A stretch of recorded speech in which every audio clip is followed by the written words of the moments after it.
Oh là là là là là. Mais qu'est-ce qu'il fait encore? On va être en retard. Ah, bah alors, Fred, où es-tu? Je suis devant le shop de tatouage. J'ai hâte de découvrir cet univers. Un tatouage. Mais dans quoi il s'embarque encore celui-là?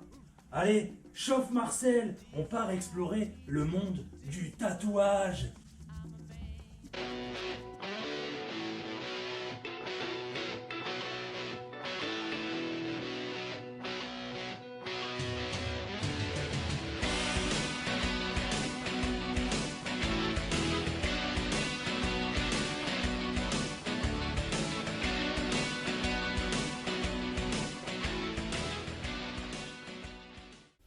Là, je me trouve actuellement au Camara Tattoo Club. C'est un shop reconnu mondialement. Regarde sur ces murs, Jamy. Il y a des illustrations en tout genre, des bibelots de partout. On se croirait dans un musée. C'est magnifique. Mais dis-moi, Jamy, ça consiste en quoi le tatouage? Est-ce que je vais avoir mal? Et oui, mon cher Fred, prépare-toi à douiller ta race. Le tatouage, c'est très simple. C'est une technique qui consiste à faire une plaie sous-cutanée pour injecter de l'encre entre l'épiderme et le derme. Juste là.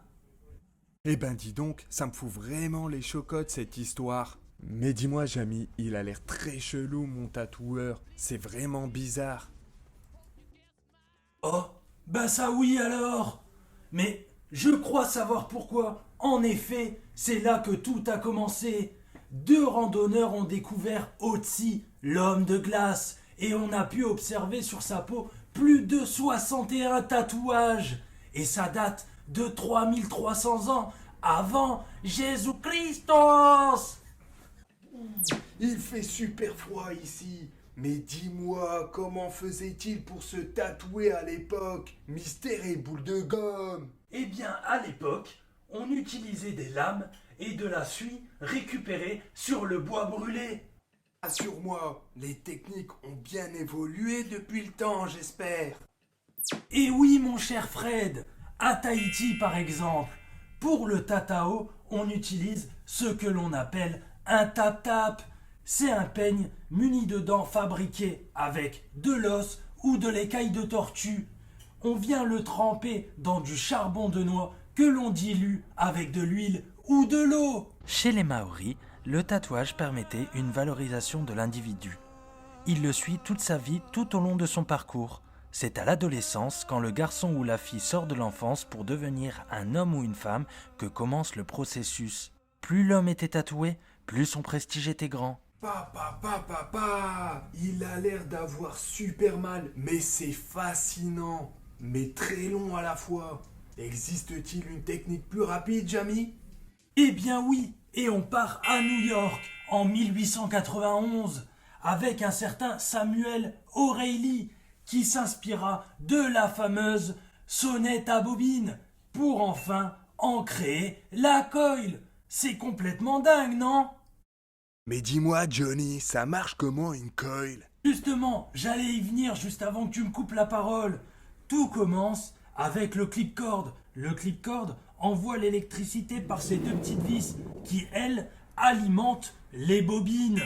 Une fois le courant achevé dans la bobine, il monte jusqu'à la vis de contact qui, elle, vient déposer l'électricité sur le ressort avant. Grâce au ressort arrière, ça nous fait un mouvement de va-et-vient qui vient déposer l'aiguille dans la peau et ça peut aller jusque 140 coups par seconde. Ah, Jamy, je comprends mieux. Ça me rappelle une histoire. Le traditionnel américain. Les marins, arrivés à bon port, se faisaient tatouer avec cette machine, le dermographe. Ils faisaient des symboles tels que l'hirondelle pour symboliser la fidélité envers leur dulciné, ou l'encre marine pour symboliser la stabilité. Aussi appelé old school, le traditionnel américain est l'un des premiers styles dans l'art du tatouage. Datant à peu près de 1930, il se caractérise par des traits épais et des aplats de couleurs vives. Cette tendance esthétique, typique, s'explique par le manque de précision des machines de l'époque.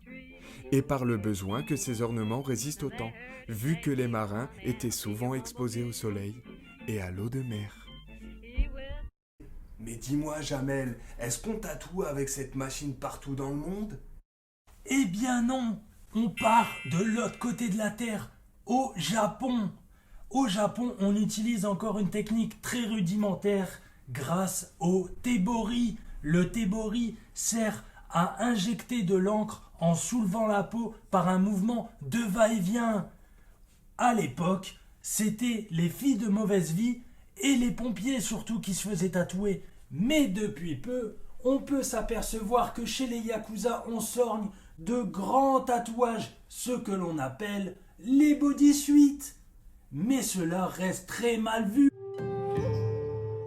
C'est à l'époque Edo qu'un grand nombre d'estampes apparaissent au Japon. Les artistes utilisaient en grande majorité les mêmes outils pour imprimer les motifs dans la chair que dans le bois. Ah bon? Ah, moi je me suis fait pote avec des Yakuza. Mais si c'est mal vu, je vais pas traîner dans le coin. Et oui, et pas que. Aujourd'hui, les autorités font très attention aux tatouages. Partons en Russie par exemple. Là-bas, les prisonniers se font tatouer des étoiles nautiques pour montrer le grade du prisonnier. Et si on part au Mexique, alors là, on se fait carrément tatouer des symboles sur le visage pour montrer notre dévouement et notre appartenance à notre gang. Saperlipopette, dans quoi je me suis embarqué? Je me tâte encore.